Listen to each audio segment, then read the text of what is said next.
क्या होता है दोस्तों अगर आपके ऊपर कोई काला जादू कर दे और उससे बचने के लिए आपको क्या क्या करना होता है, ऐसा ही इसी मूवी में दिखाया गया है। तो दोस्तों शुरू करते हैं द कंज्यूरिंग। मूवी की शुरुआत में एड और लॉरेन को प्रे करते हुए दिखाया गया है। वो एक बच्चे को शैतान से बचाने की कोशिश करते हैं जिसका नाम डेविड होता है, क्योंकि डेविड को किसी शैतान ने पॉजेस कर लिया था। सब लोग फादर गॉर्डन का वेट करते हैं क्योंकि एक्सोर्सिज्म की क्रिया फादर गॉर्डन द्वारा ही की जानी थी। फिर आर्नी डेविड को सुलाने उसके रूम में ले जाता है। आर्नी कहता है कि तुम बहुत बहादुर बच्चे हो, क्योंकि जब मैं छोटा था तो मेरे साथ भी एक ऐसा ही हादसा हुआ था। तभी डेविड आर्नी को कहता है कि तुम मेरी बहन को कब प्रपोज करने वाले हो। आर्नी कहता है कि इस बारे में मुझे कुछ नहीं पता। इतना कहकर वो कमरे से बाहर चले जाता है। उधर फादर गॉर्डन भी आ जाते हैं।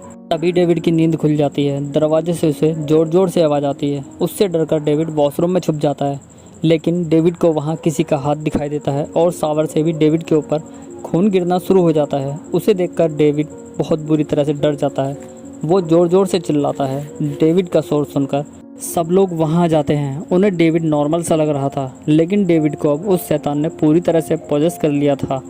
वो भाग कर आता है और एक कांच का टुकड़ा अपने डैड के घुटने में मार देता है, जिससे वो घायल हो जाते हैं। डैड डेविड को नीचे लाता है, लेकिन डेविड में अब इतनी शक्ति आ गई थी कि वो दीवारों पर नाखूनों से स्क्रैच करता जा रहा था। नीचे डेविड को डिनर टेबल पर लेटाया जाता है। फादर एक्सोर्सिज्म की क्रिया शुरू करते हैं, लेकिन लॉरेन को भी फिर सपने में कोई काला जादू करते हुए दिखाई दे रहा था। डेविड के मुंह से झाग निकलना शुरू हो जाते हैं। डेविड किसी तरह छूटने की कोशिश करता है, लेकिन पादरी उसके मुंह पर पवित्र जल छिड़क देते हैं, जिससे वो शैतान बेकाबू हो जाता है। तेज़ हवाएं चलने लग जाती हैं और चीज़ें उड़कर गिरना शुरू हो जाती हैं, जिससे पादरी घायल होकर नीचे गिर जाते हैं। फिर एड द्वारा क्रिया शुरू की जाती है, जिससे वो शैतान और ज़्यादा गुस्से में आ जाता है। वो डेविड की बॉडी को तोड़ मरोड़ कर रख देता है। डेविड उनसे छूट जाता है और एड पर हमला कर देता है। वो एड के सीने पर ज़ोर ज़ोर से मारता है, जिससे एड बुरी तरह घायल हो जाता है। तभी हम आर्नी को देखते हैं। वो डेविड से कहता है कि तुम इसे छोड़ दो और मुझ में आ जाओ। वो शैतान अब आर्नी की बॉडी में आ जाता है। सब कुछ फिर से नॉर्मल हो जाता है। एड उस शैतान को आर्नी की बॉडी में जाते हुए देख लेता है। एड की तबीयत ख़राब होती है तो उसे हॉस्पिटल में भर्ती करवाया जाता है, जहां उसे डॉक्टर से पता चलता है कि एड को बहुत ही बड़ा हार्ट अटैक आया था। सब लोग उसके लिए प्रे करते हैं। उधर हम आर्नी को उसकी फ्रेंड जूडी के साथ देखते हैं, जो कि अब नॉर्मल लग रहा था और वो अपनी फ्रेंड के साथ पेट शॉप में काम करवा रहा था। तभी आर्नी घर में कुछ सामान लेने जाता है। वहाँ उसे सामान फैला हुआ मिलता है। उसे लग रहा था कि घर में कोई है।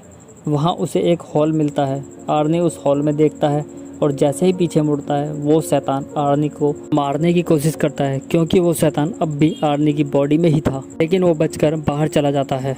आर्नी पेड़ पर बैठकर चेनसॉ को स्टार्ट करने की कोशिश करता है, लेकिन चेनसॉ स्टार्ट नहीं हो रहा था। तभी आर्नी को घर में एक लेडी दिखाई देती है। जैसे ही आर्नी पीछे देखता है, चेनसॉ स्टार्ट हो जाता है। आर्नी की बॉडी उससे कटने ही वाली थी कि उसके हाथ से चेनसॉ छूटकर नीचे गिर जाता है, जिससे एक बड़ा हादसा होने से टल जाता है। लेकिन आर्नी इससे बुरी तरह डर जाता है और घबरा जाता है। फिर आर्नी गाड़ी स्टार्ट करके घर वापस आ जाता है। उधर एड को लॉरेन के साथ हॉस्पिटल में दिखाया जाता है। एड को होश आने पर वो लॉरेन को बताता है कि वो भूत अब आर्नी में आ गया है, और एड लॉरेन से उसे बचाने के लिए कहता है। उधर हम आर्नी को देखते हैं कि वो अपनी बॉडी पर कंट्रोल भी खो रहा था और अपने ओनर ड्रूनो के साथ ड्रिंक्स भी कर रहा था। लॉरेन उन्हें फ़ोन करती है ताकि डूबी को ये सब बता सके, लेकिन तेज़ आवाज़ में म्यूजिक बजने के कारण वो फ़ोन नहीं उठा पाते। फिर लॉरेन पुलिस को फ़ोन करके आर्नी के घर जल्दी से जल्दी पहुंचने के लिए कहती है। उधर आर्नी ने भी अपनी बॉडी पर कंट्रोल खो दिया था। उसे बड़ी ही अजीब सी घटनाएं होती हुई दिखाई दे रही थी, क्योंकि जूडी जिस आदमी के साथ डांस कर रही थी, वो आदमी आर्नी को एक घोस्ट में बदलते हुए दिखाई दे रहा था। आर्नी ज़ोर ज़ोर से चिल्लाता है। वो आर्नी के साथ वहाँ से चली जाती है, लेकिन तभी आर्नी नीचे गिर जाता है। वो शैतान आर्नी को मारने की कोशिश करता है, लेकिन आर्नी उस शैतान पर हमला कर देता है, जो कि उसका ओनर ड्रूनो था। वो उसे 22 बार चाकुओं से हमला करके बुरी तरह मार देता है। फिर हम पुलिस की गाड़ी को आते हुए देखते हैं। आर्नी हत्या करके बाहर निकल जाता है। आर्नी की आंखें भी अब पूरी तरह से सफ़ेद हो गई थी। उसके अंदर वो आत्मा अब भी थी। ये देखकर पुलिस ऑफिसर आर्नी को रोक लेता है, लेकिन आर्नी अब नॉर्मल हो चुका था। फिर हम एड और लॉरेन को जेल में आर्नी से मिलते हुए देखते हैं। वो ये पता लगाने की कोशिश कर रहे थे कि आर्नी के अंदर वो शैतान अब है या नहीं। वो आर्नी को बाइबल पढ़ने के लिए देते हैं, लेकिन आर्नी बाइबल को बड़ी आसानी से ही पढ़ लेता है। क्योंकि वो आत्मा अब आर्नी के अंदर नहीं थी। अगर वो आत्मा आर्नी की बॉडी में होती तो बाइबल नहीं पढ़ पाता। फिर एड और लॉरेन आर्नी के वकील के साथ बात करते हैं। वो उन्हें बताने की कोशिश करते हैं कि ये सब आर्नी ने नहीं किया, ये उस शैतान ने करवाया था जो आर्नी की बॉडी में था। वकील कहती है कि कोर्ट एविडेंस देखता है। फिर एड वकील को बताता है कि कोर्ट भगवान को तो मानता ही है, इसलिए कोर्ट में भगवान की कसम खिलाई जाती है, ऐसे ही उसे शैतान को भी मानना पड़ेगा। एड उस वकील को डिनर के लिए घर पर इनवाइट करता है ताकि शैतान होने के सबूत दे सके और वो मान जाती है। उधर हम कोर्ट में देखते हैं कि वकील ने भी कोर्ट में यह बता दिया था कि इसमें आर्नी की कोई गलती नहीं है, ये काम उससे उस शैतान ने करवाया है जो उसकी बॉडी में था। कोर्ट के बाहर हम एड और लॉरेन को वकील से बात करते हुए देखते हैं। वो उन्हें बता रही थी कि आर्नी को उम्र कैद या मौत की सज़ा होकर ही रहेगी। इस पर एड उसे कहता है कि मैं आर्नी को बचाकर ही रहूँगा क्योंकि ये काम आर्नी ने नहीं किया। एड और लॉरेन अब समझ नहीं पा रहे थे कि वो शैतान कहाँ चला गया है। वो उसकी रिकॉर्डिंग सुनने लगते हैं जो कि उन्होंने एक्सोरिज्म के समय रिकॉर्ड किया था। वो उस न्यू घर को देखते हैं जहाँ पर डेविड पहली बार बुरी तरह से डर गया था। डेविड को वहाँ एक बेड मिलता है जिसके अंदर पानी भरा हुआ था।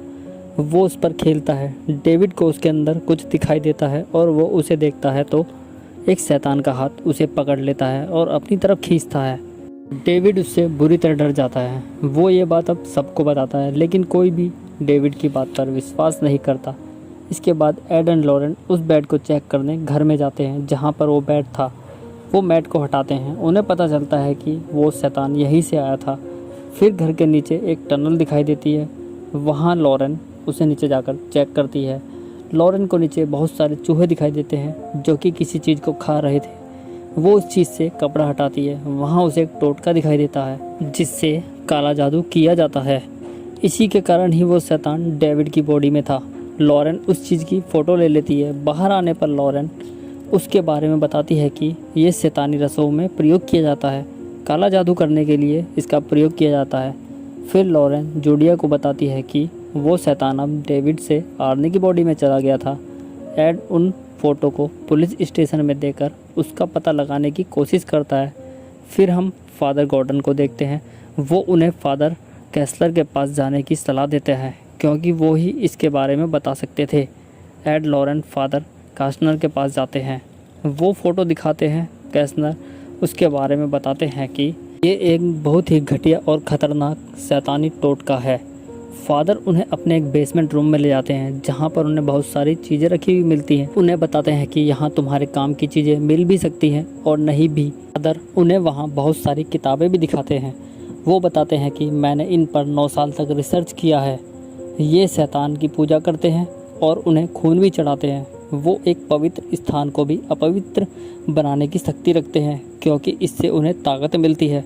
फिर वो कहते हैं कि इस लड़के को बचाने में तुम्हारा सब कुछ लग जाएगा जो कि इसकी कीमत है। उधर हम एक लेडी को काला जादू करते हुए देखते हैं जिसके पास आर्नी की फ़ोटो भी होती है। फिर आर्नी को जेल में सफाई करते हुए दिखाया गया है। तभी वो शैतान आर्नी पर हमला कर देता है जो कि आर्नी का वहम होता है। इसके बाद हम एड को देखते हैं कि वो एक फ़ोटो को देख रहा था।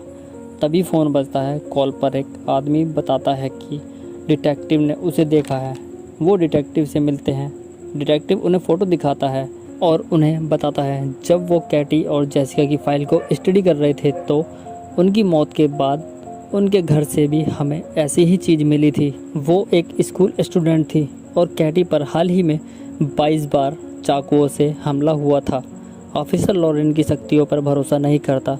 वो लॉरेन के सामने 3 चाकुओं को रखता है और लॉरेन को उस चाकू को चूज़ करने के लिए कहता है जिससे केटी की हत्या हुई थी। लॉरेन तुरंत ही उस चाकू को चूज़ कर लेती है। ये देखकर सब लोग दंग रह जाते हैं। फिर डिटेक्टिव लॉरेन को उस जगह ले जाता है जहाँ पर केटी की मौत हुई थी। वहाँ पर लॉरेन पता लगा लेती है कि उस रात आखिर हुआ क्या था। कैटी और जेनिफर उस रात यहीं थी लेकिन जेनिफर के अंदर वो शैतान आ जाता है क्योंकि उसके ऊपर भी काला जादू किया गया था। जेनिफर ने ही कैटी को 22 बार चाकू से मारा था। यहाँ पर जेनिफर ने जैसे कैटी को मारा था लॉरेन भी उसी एक्शन को यहाँ दोबारा रिपीट करती है। इसके बाद जेनिफर यहाँ से भागना शुरू करती है तो लॉरेन भी यहाँ से भागकर उसके पीछे पीछे खाई के किनारे पहुँच जाती है। एड भी वहाँ पहुँच जाता है। अचानक ही एक हाथ लॉरेन को नीचे की तरफ खाई में खींचता है लेकिन एड उसे गिरने से बचा लेता है। लॉरेन बताती है कि जेनिफर को उस शैतान ने नीचे खाई में फेंक दिया था, जिससे उसकी मौत हो गई थी। इसी रात एड और लॉरेन को ऑफिसर के साथ उसी खाई के पास जेनिफर की बॉडी को सर्च करते हुए दिखाया जाता है। उन्हें एक बॉडी मिल भी जाती है, लेकिन उन्हें कंफर्म नहीं हो पाता कि ये बॉडी उसी की है। घर पहुंचने पर एड को जूलिया का कॉल आता है। वो बहुत ही डरी हुई थी। वो एड को बताती है कि वो शैतान अभी भी ऑर्नी की बॉडी में ही है और उसे अपने आप को मारने के लिए कह रहा है। एड उसे फादर चैपलिन को बुलाने के लिए कहते हैं ताकि वो उसकी मदद कर सके। फादर चैपलिन आर्नी को होली वाटर देते हैं। आर्नी होली वाटर से अपने चारों तरफ एक गोल घेरा बना लेता है और उसके अंदर बैठ जाता है। फिर एड और लॉरेन को दिखाया जाता है। वो कहती है कि ये एक श्राप है और श्राप को तोड़ा जा सकता है।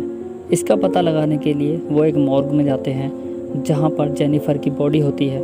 लॉरेन उसका हाथ पकड़कर फील करने की कोशिश करती है, लेकिन उसे कुछ भी महसूस नहीं होता। तभी लॉरेन को उसके पास से कुछ महसूस होता है। वो अपने आप को एक सुनसान जगह पाती है। वहाँ पर उसे एक लेडी दिखाई दे रही थी जो कि काला जादू कर रही थी। वो आर्नी को मारने की कोशिश कर रही थी। वो जैसे जैसे कर रही थी, आर्नी भी ऐसे ऐसे ही कर रहा था।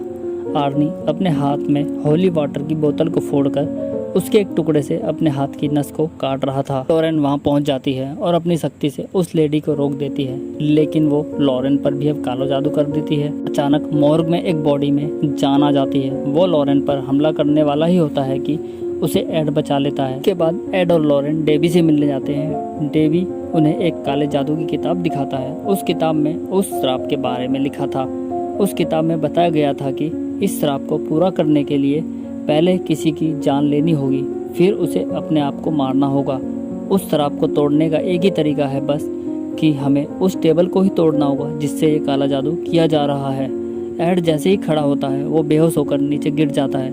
एड की आंखें खुलती है तो वो अपने आप को एक सुनसान जगह पाता है। उसे वहाँ लॉरेन का लॉकेट भी मिलता है। फिर वो उस लेडी को देखता है जो काला जादू कर रही थी। वो एड को धमकी देकर वहाँ से गायब हो जाती है। एड को फिर एक मॉर्ग वाली बॉडी वहाँ दिखाई देती है। वो एड को मारने वाला होता है, लेकिन एड उस शैतान को क्रॉस से पीछे कर देता है। एड उस शैतान पर चाकू से हमला करने वाला ही होता है कि डेबी उसे रोक लेता है, क्योंकि उसके सामने लॉरेन थी।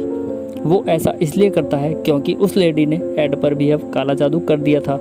वो घर में उस चीज़ को चारों तरफ ढूंढता है। तभी लॉरेन की नज़र एक सूखे ओवरबोर्ड में पड़ती है जिसमें वो चीज़ होती है। वो उसे तोड़ता है तो उसमें भी वही चीज़ मिलती है जिससे वो लेडी काला जादू कर रही थी। लॉरेन उस किताब को लेकर कास्टनर के पास जाती है ताकि उस चीज़ की और अधिक जानकारी ले सके। उधर जुडाई फादर के साथ आर्नी के पास जाती है क्योंकि रात में आर्नी अपनी जान ना ले सके, क्योंकि काली शक्तियाँ रात में ज़्यादा ही पावरफुल हो जाती है। उधर एड ये ढूंढने की कोशिश कर रहा था कि वो लेडी ये टोना कहाँ से कर रही है। तभी उसे उस लेडी के बारे में पता चल जाता है और वो घर से उस लेडी को ढूंढने निकल जाता है। उधर हम कास्टनर को वो किताब ट्रांसलेट करते हुए देखते हैं। वो बताते हैं कि ये एक श्राप है जिसे पूरा करने के लिए 3 लोगों की बलि देनी होगी। एक बच्चा यानी कैटी जो कि अभी स्टूडेंट थी, एक लवर आर्नी और एक मैन ऑफ गॉड जो कि एड था। वो आर्नी को मारने के बाद एड को भी जरूर मारेगी। इसके बाद फादर कास्टनर एक कहानी सुनाते हैं कि ये उन दिनों की बात है जब मैं भी एक प्रीस्ट हुआ करता था। चर्च में इसका इस्तेमाल यहाँ उन सामानों को रखने के लिए किया जाता है जिनसे वो डरते थे। वो लॉरेन को ये भी बताते हैं कि उनकी एक बेटी थी और चर्च ने उन्हें उसे रखने की अनुमति नहीं दी थी। फादर ने उसे पाला था। उन सब के पीछे मेरी बेटी ही है और ज़मीन के नीचे टनल में उसका अड्डा है। उसे तोड़कर ही श्राप को मुक्त किया जा सकता है। लॉरेन वहाँ से चली जाती है और कास्टनर की बेटी अपने पिता की गर्दन काटकर उसे बुरी तरह मार देती है। लॉरेन को फिर से विजन आता है। वो उसे देख लेती है और ढूंढती है। वो वहाँ उस टेबल को भी देख लेती है जहाँ से वो काला जादू कर रही थी। लॉरेन उस टेबल को तोड़ने की कोशिश करती है, लेकिन भारी होने की वजह से वो उसे तोड़ नहीं पाती। तभी वहाँ एड भी आ जाता है। वो लेडी लॉरेन को मारने ही वाली होती है। तभी लॉरेन वहाँ से पत्थर उठाकर उस लेडी के सिर में मार देती है और उससे बचकर वहाँ से भाग जाती है। अब उस टनल में एड भी आ जाता है। उसे वहाँ लॉरेन दिखाई देती है, लेकिन वहाँ वो लेडी ही होती है जो एड की आंख में कुछ गिराकर उस पर काला जादू कर देती है। अब एड एक हथौड़े से सब चीज़ों को तोड़ना शुरू कर देता है। वो लेडी फिर से काला जादू शुरू कर देती है। उधर आर्नी तड़पना शुरू कर देता है। उस पर वो शैतान फिर से हावी होने लगता है। वो जोर जोर से चिल्लाता है और वहाँ की सारी लाइटें फूट जाती हैं और आर्नी की सारी बॉडी अब अकड़ जाती है। फादर आर्नी की मदद करने के लिए उसे क्रॉस दिखाते हैं, लेकिन इसका आर्नी पर कोई भी फर्क नहीं पड़ता। वो हवा में उड़ जाता है। वो कांच के टुकड़े से अपने आप को मारने ही वाला होता है कि जूडी उसे बचा लेती है। एड लॉरेन को हथौड़े से मारने ही वाला था कि लॉरेन उसे सब कुछ याद दिला देती है। वो एड के साथ बिताए गए पल। फिर एड वो सब कुछ याद कर लेता है, जिससे वो शैतान को अपने ऊपर हावी होने से रोक देता है। वो उस टेबल को ही तोड़ देता है जिससे वो लेडी टोना कर रही थी। फिर उस लेडी को दिखाया जाता है, उसने शैतान को एक आत्मा देने का प्रॉमिस किया था जिसे वो पूरा नहीं कर पाई। तो वो शैतान उसकी बॉडी को तोड़ मरोड़ कर रख देता है, जिससे उस लेडी की मौत हो जाती है। उस लेडी के मरने के बाद आर्नी भी अब उस टोटके से छूट जाता है। दोनों उस टनल से बाहर आ जाते हैं। तभी एड की तबीयत खराब होने लगती है क्योंकि वो अपनी दवाई भूल गया था। तभी लॉरेन अपने लॉकेट से वो पिल निकाल कर उसे खिला देती है। फिर वो घर चले जाते हैं। उधर आर्नी को भी फिर से कोर्ट में दिखाया जाता है। उस मर्डर के लिए आर्नी को कोर्ट 5 साल की सज़ा सुनाता है। आर्नी जेल में ही जूडी से शादी कर लेता है। मूवी के एंड में कुछ लोगों की रियल फ़ोटो को दिखाया जाता है जिन्होंने इस मूवी में किरदार निभाए थे। इस तरह मूवी ख़त्म हो जाती है। दोस्तों, अगर मूवी अच्छी लगी हो तो please like, share and subscribe जरूर।